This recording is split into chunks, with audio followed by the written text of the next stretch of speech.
من الشيطان الرجيم بسم الله الرحمن الرحيم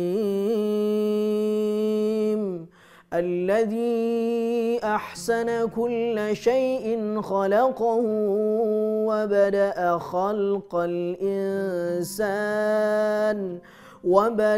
خلق الإنسان من طين ثم جعل نسله من سلالة من ماء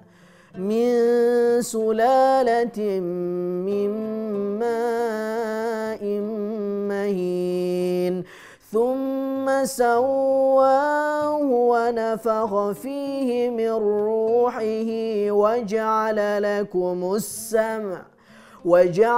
لكم السمع والأبصار والأفئدة قليلا ما تشكرون. Sadaqallahul azim. Bismillahirrahmanirrahim. Assalamualaikum warahmatullahi wabarakatuh. Alhamdulillahi rabbil alamin. Wassalatu wa afdalus salam ala ashrafil mursalin wa ala alihi wa ashabihi ajma'in. Saudara, pemirsa Assalamualaikum Nusantara TV One yang dimuliakan oleh Allah Subhanahu wa taala. Al-Qur'an surah As-Sajdah surah ke-32 ayat 7, 8 dan 9. Ayat yang menjadi muqaddimah di majelis kita yang mulia ini memberikan beberapa catatan yang menunjukkan bahwa manusia adalah makhluk dua dimensional. Manusia disebut makhluk dua dimensional karena Allah menciptakannya, melengkapinya dengan dua dimensi. Dimensi yang pertama, dimensi perangkat fisik yang disebut dengan jasmani. Yang kedua, Allah menginstal perangkat batiniyah, nafsani, ruhani. Saudara yang dimuliakan oleh Allah Subhanahu wa taala, kita akan bercerita tentang who am I? Siapa saya? Kenapa kita harus bertanya siapa saya? Karena pertanyaan ini mencoba untuk mengevaluasi min aina nahnu wajidna. Dari mana asal kita? Walimadza fi hadhihi dunya? Untuk apa kita ada hari ini? Wa ila ainal masir? Dan akan kemana kita setelah ini? Dari mana kita ada? Sedang apa kita?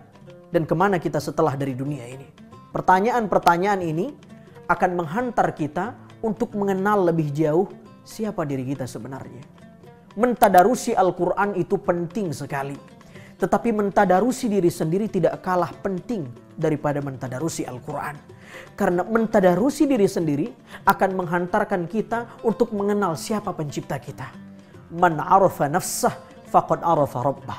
Siapa yang mengenal dirinya sendiri, dia akan mengenal siapa penciptanya. Kalau orang sudah mengenal siapa penciptanya, dia akan kemudian menjalankan hak-haknya sebagai hamba yang dicipta oleh sang pencipta. Saudara yang dimuliakan oleh Allah Subhanahu wa taala, karena itu kata Syekh Mutawalli Asy-Sya'rawi, Imamud Du'ad, pakar tafsir asal Mesir, kata beliau, ayat-ayat Allah ini ada banyak sekali. Paling tidak ada 3.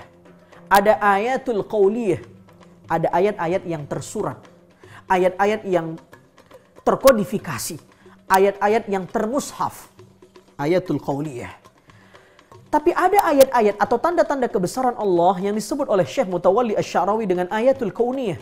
Ayat-ayat yang terbentang di alam raya ini, planet-planet Allah, galaksi-galaksi ini menunjukkan tentang kebesaran Allah. Ada ayat yang ketiga yang disebut dengan ayatun nafsiyah. Ayat-ayat yang tampak pada diri kita sendiri. Salah satunya, apa yang sedang kita kaji hari ini, siapa diri kita sebenarnya. Saudara yang dimuliakan oleh Allah Subhanahu wa taala, manusia adalah masterpiece, ciptaan atau kreasi Allah yang paling ideal dan sempurna. Tidak ada makhluk Allah yang seideal manusia. Ada makhluk Allah yang dilengkapi dengan perangkat fisik tapi tidak punya insting, tidak punya garizah, tidak punya an-nafas, tidak punya nafsu, tidak punya asyahwah? Ada? Ada makhluk Allah yang punya an-nafas tapi tidak kemudian diinstal akal yang sempurna? Ada? Ada makhluk Allah yang tumbuh berkembang tapi tidak bisa bergerak? Manusia dilengkapi dengan perangkat fisik dan batiniah yang sempurna. Kita punya insting, kita punya garizah, kita punya an-nafas, kita punya qalbu. Saudara yang dimuliakan oleh Allah Subhanahu wa taala. Pemirsa, Assalamualaikum Nusantara TV One yang dimuliakan oleh Allah Subhanahu wa taala. Paling tidak minimal ada 3 elemen dalam diri kita. Yang pertama jasmani. Apa yang disebut jasmani adalah casing. Kalau saya punya handphone atau pemirsa di rumah punya handphone, inilah jism kita. Inilah jasmani kita. Inilah jasmani kita. Apa yang tampak ini yang disebut dengan casing yang diciptakan oleh Allah Subhanahu wa taala. Tetapi punya casing yang sempurna, tetapi tidak punya perangkat batin yang hebat, tidak ada apa-apanya. Karena innallaha la yanzuru ila ajsamikum. Allah tidak menilai seseorang dari fisiknya. Allah tidak menilai orang dari jasmaninya. Karena itu kita ada perangkat yang kedua yang disebut dengan ruhani. Apa yang dimaksud dengan ruhani? Adalah perangkat batin yang diinstal oleh Allah Subhanahu wa taala yang disebut dengan ruh. Ulama membagi ruh menjadi 2. Ada yang disebut dengan ruhul hayah. Ruhul hayah bahasa kita menyebutnya nyawa. Jadi kalau ada yang bertanya, apa beda ruh dengan nyawa? Sama. Tapi nyawa bahasa Indonesia, ruh bahasa Arab.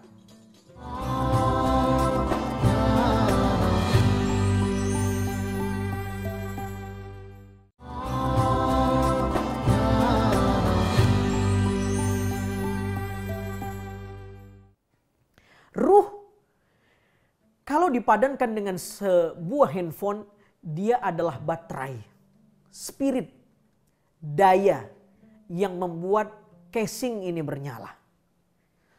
Tanpa ruh, kita akan mati. Tanpa ruh, kita dianggap menjadi mayat. Tapi ada ruh yang kedua yang disebut dengan ruhul yaqzah, ruh kesadaran. Apa beda ruhul hayah dengan ruh kesadaran ini? Kalau ruhul hayah dia berpisah dari jasad, maka si jasad akan disebut mayit. Tapi kalau ruh kesadaran atau ruhul yaqzah berpisah dari jasad, orang itu belum disebut mayit, tapi boleh jadi disebut pingsan, disebut koma, disebut ngelindur, disebut ngigau, dan istilah-istilah yang lain. Nyawanya masih ada, tapi ruh kesadarannya tidak ada di sana. Itu yang disebut dengan mimpi. Orang yang mimpi itu, ya, ruh kesadarannya hilang, tapi nyawanya masih ada. Sama seperti kita buka sebuah laptop kita punya, ya, karena kemudian kita sedang bekerja, ternyata ada hajat, kita harus meninggalkan laptop ini, tapi hanya sebentar, kita tidak shutdown kan, tapi sleep, tidur. Dia belum mati, masih punya spirit dan daya baterai. Saudara yang dimuliakan oleh Allah Subhanahu wa taala, karena itu tidur itu saudaranya mati. Mati itu saudara kembarnya tidur. Imam Yusuf Al-Qaradawi mengatakan, an-naum, tidur itu, ya, adalah mautus sughra, mati yang kecil. Karena itu, setelah kita tidur, apa yang kita katakan? Alhamdulillahilladzi ahyana ba'dama amatana wa ilaihin nusyur. Tuhan, segala puji bagi Engkau yang telah menghidupkan kami setelah kami mati. Padahal kita tidak sedang mati tapi tertidur. Karena itu ulama membahasakan tidur adalah saudara kembarnya mati. Jadi kalau tidur adalah mautus sughra, mati yang kecil, sementara mati adalah naumul kubra, mati sendiri adalah tidur yang besar. Saudara yang dimuliakan oleh Allah Subhanahu wa taala. Allah yatawaffal anfus hina mautiha wallati lam tamut fi manamiha fayumsiku allati qada 'alaiha al-mauta wa yursilu al-ukhra ila ajalin musamma. Orang yang tidur ruhnya digenggam oleh Allah Subhanahu wa taala. Kalau saat tidur itu ternyata ditakdirkan expired, ruhnya digenggam, dikembalikan ke alam barzakhi, ya, kemudian orang itu disebut mayit. Tapi kalau belum expired, ajalnya belum sampai, maka ruh itu ditiupkan kembali, ruh kesadaran dihidupkan kembali, nyawanya bergerak, dan kita pun berucap syukur kepada Allah. Alhamdulillahilladzi ahyana ba'dama amatana wa ilaihin nusyur. Karena itu jangan pernah tinggalkan doa setelah bangun tidur. Jangan pernah tinggalkan doa. Orang yang kemudian lupa dan lalai berdoa setelah bangun tidur, sama artinya dia tidak mensyukuri kehidupan yang kedua setelah Allah mematikannya di saat dia tidur. Saudara yang dimuliakan oleh Allah Subhanahu wa taala, karena itu kata Nabi sallallahu alaihi wasallam, siapa yang mengeluh di waktu pagi? Siapa yang mengeluh di waktu pagi? Bangun tidur, dia mengeluhkan kondisinya, ekonominya, hidupnya, kekurangannya. Ya Allah, baru bangun tidur, ya Allah, gak ada ini nih, gak ada. Mengeluh, berkeluh kesah. Samalah orang itu kata Nabi Shallallahu Alaihi Wasallam tidak ridha Allah sebagai Tuhannya, karena dia sudah mengeluh apa yang ada pada dirinya bermulai-mulai di waktu pagi. Saudara, padahal orang itu baru saja diberi nikmat oleh Allah Subhanahu wa taala untuk hidup setelah Allah mematikannya pada saudara kembar yang disebut tidur. Assalamualaikum Nusantara TV One, pemirsa dimanapun Anda berada yang dimuliakan oleh Allah Subhanahu wa taala. Tetapi ada yang tidak kalah penting di samping rohani dan nafsani. Ada kesin, jasmani.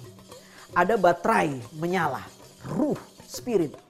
Tetapi bayangkan kalau handphone, semahal apapun kita punya handphone, tetapi kalau dia cuma punya baterai, punya casing, tetapi tidak punya program, berapa kira-kira harga handphone itu kalau dijual? Jatuh. Karena tidak punya program. Yang membuat kita mahal ini adalah program yang diinstal oleh Allah Subhanahu wa taala. Program pendengaran, program penglihatan, program insting, program rasa, program-program yang diinstal oleh Allah Subhanahu wa taala. Dan sesuatu yang paling mahal yang diinstal oleh Allah adalah qalbu, hati. Kata Nabi sallallahu alaihi wasallam, Allah menciptakan al-mudghah dalam diri manusia segumpal darah. Kalau segumpal darah ini salahat salahal jasadu kulluh. Kalau dia baik, baik semua organ kita. Tapi kalau dia buruk, buruklah semua organ kita. Para ulama menafsirkan hadis Nabi SAW, apa yang dimaksud dengan mudghah itu adalah qalbu. Tapi apa yang dimaksud dengan qalbu itu? Kita cenderung memaknai qalbu sebagai hati. Padahal qalbu tidak identik dengan hati. Ada orang yang sedang jatuh cinta lalu dia katakan kepada kekasihnya, wahai Maihani, kau ada di hatiku. Yang dia maksud adalah di jantung. Tapi yang disebut hati. Padahal hati berbeda dengan qalbu dan jantung.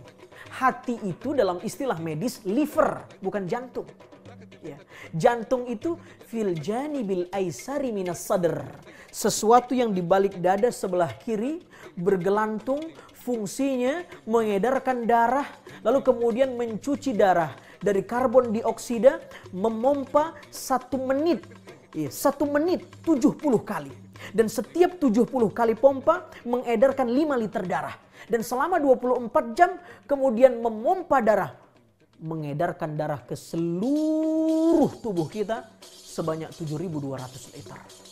Kalau jantung ini rusak, orang bisa gagal jantung.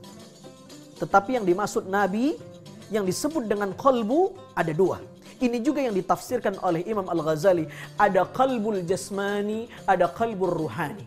Ada jantung yang bersifat physical heart, fisik. Tapi ada jantung yang bersifat spirit heart, yang tidak nampak. Tapi dia yang bisa mengendalikan semuanya.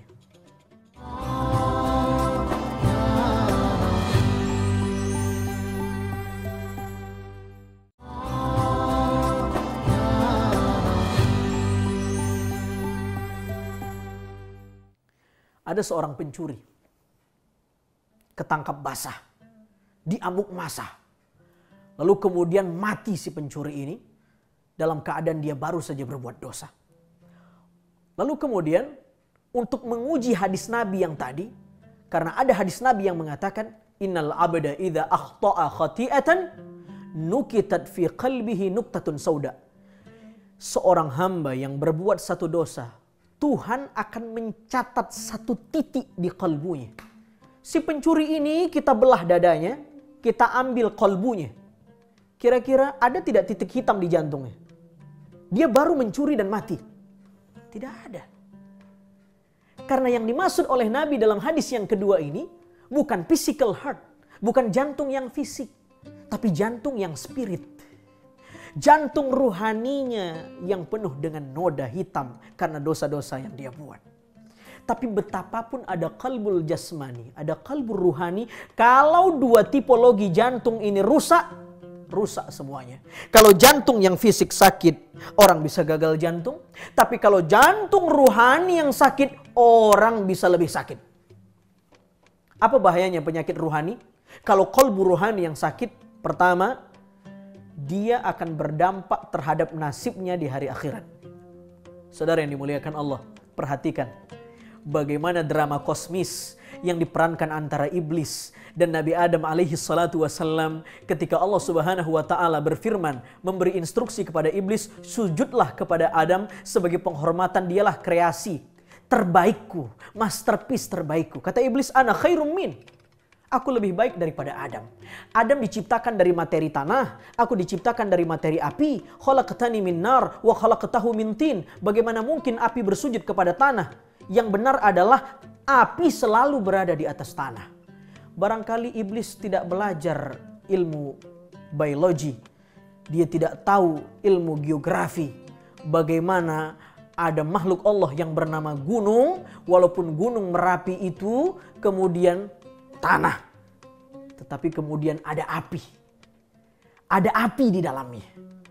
Apa kata Nabi Adam alaihi salatu wassalam? Nabi Adam tertunduk, tersipu malu, membiarkan kesombongan iblis laknatullah alaih. Tetapi ingat, setelah iblis sombong, Allah berfirman kepada iblis, fakhruj innaka minas saghirin. Keluar kamu iblis dari surga, nggak cocok sombong. Karena kamu punya penyakit hati. Sombong itu kan penyakit hati. Keluar dari surga. Beda nih, saudara. Ketika Allah menyuruh Nabi Adam minggat dari surga, itu menggunakan kata-kata al-hubut. Turun kamu dari surga. Tapi ketika menyuruh iblis keluar dari surga, keluar dari surga. Apa beda turun dengan keluar? Andaikan surga itu punya banyak tingkat, kira-kira Adam baru disuruh turun tingkat saja, belum disuruh keluar dari surga. Tetapi iblis karena sudah sombong, fakhruj. Tidak hanya turun, keluar kamu dari surga. Gak pantas buat sombong, karena sombong adalah penyakit hati, dan sombong adalah selendangku, kata Allah. Hanya aku yang pantas memakai atribut selendang itu. Saudara yang dimuliakan oleh Allah subhanahu wa ta'ala. Itu bahayanya penyakit hati, bisa berdampak ke akhirat. Ternyata yang membuat iblis keluar dari surga bukan karena terpapar COVID-19. Ya, COVID-19 berbahaya. Tapi berbahayanya COVID-19 barangkali dia hanya menyentuh fisik. Tetapi sifat sombong iblis, dia terpapar dengan virus sombong penyakit hati, membuatnya dienyahkan dari teras surga. Saudara yang dimuliakan oleh Allah subhanahu wa ta'ala, apalagi bahayanya penyakit hati, membuat amal tidak diterima. Orang-orang yang sholat dalam keadaan ria, ingin diintai, dinilai, diperhatikan oleh manusia, Allah katakan, fawailul lil musallin, celaka mereka yang sholat. Apakah semua orang yang sholat celaka? Tidak. Siapa yang celaka dalam sholatnya? Ayat itu kemudian melanjutkan, fawailul lil musallin alladzina hum an salatihim sahun alladzina hum yuraun. Itu kata kuncinya. Ternyata yang celaka dalam sholatnya adalah mereka yang masih sholat, tapi di saat yang sama mereka lebih butuh pantauan, penilaian, dan rapat dari catatan manusia ketimbang penilaian dari Allah subhanahu wa ta'ala. Ada riya, yuraun, ingin dilihat oleh mata manusia. Dan riya adalah penyakit hati. Saudara yang dimuliakan oleh Allah subhanahu wa ta'ala. Apalagi bahaya penyakit hati? Penyakit hati membuat hidayah tidak akan pernah tumbuh. Orang yang sakit hatinya ibarat bunga plastik yang jika Anda siram dan tidak siram, dia tidak akan tumbuh. Tapi orang yang hatinya selamat, qalbun salim, orang yang mempunyai hati yang hidup, semakin mendengar siraman ayat-ayat Allah, hidayahnya bertumbuh, qalbunya bergetar, bertambah keimanan dan kecintaannya kepada Allah Subhanahu wa taala. Mudah-mudahan jasmani, nafsani, ruhani yang dititipkan dan diinstal oleh Allah Subhanahu wa taala dalam diri kita bisa perdaya gunakan dengan sebaik-baiknya sehingga datang menuju Allah Subhanahu wa taala bukan dengan qalbun marid, bukan dengan hati yang sakit, bukan dengan qalbun mayyit, bukan dengan hati yang mati, tapi qalbun salim, hati yang selamat. Yauma la yanfa' malu wala banun illa man atallah biqalbin salim. Yang selamat di sisi Allah adalah mereka yang datang kepada Allah dengan hati yang selamat. Mudah-mudahan kita termasuk orangnya. Assalamualaikum warahmatullahi wabarakatuh.